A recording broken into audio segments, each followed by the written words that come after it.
Hi, my name is Laura Blair, and I own Laura Blair Images Portrait Studio in Camas, Washington. And today I'm going to talk to you about creating your own home photography business. The first thing you need to do is to learn how to work your camera, read your manual from front to back so that you're completely comfortable with all the operations with your camera.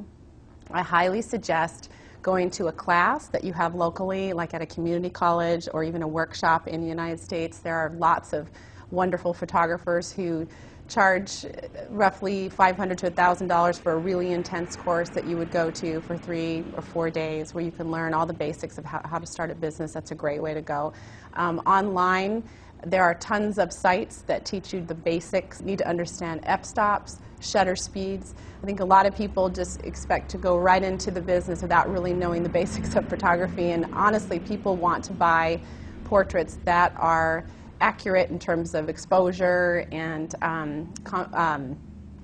composition. Learning all those things from a photography teacher, like I said, at a community college would be a great way to start.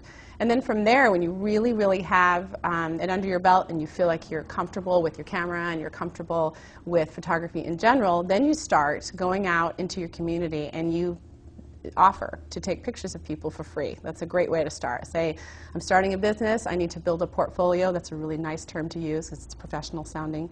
And you bring the people into your home. If you do not have lights, because that's something you're going to have to learn as well, you can shoot by window light.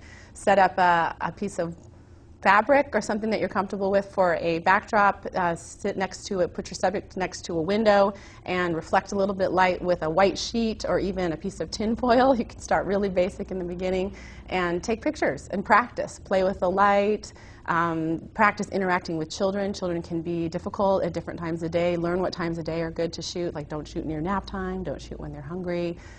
Talk to the parents, get a word of mouth going. So when you start to get better and better and your pictures start to get better and better, women will talk, moms talk to each other. It's a really great way to start. Even if it's just doing errands and delivering packages or packaging things, because the last thing you want to do at night after you've been shooting and editing all day is package your portraits. Great way to start. Some people will work just for the experience to be working with you as you get better and better in your photography career. They want to learn from you. Some basic equipment that you're going to want to have to start this new career that you've got going on, obviously, is a camera. You want to figure out which camera you want to go with. Nikon is obviously one a lot of people know about, Canon, Pentax.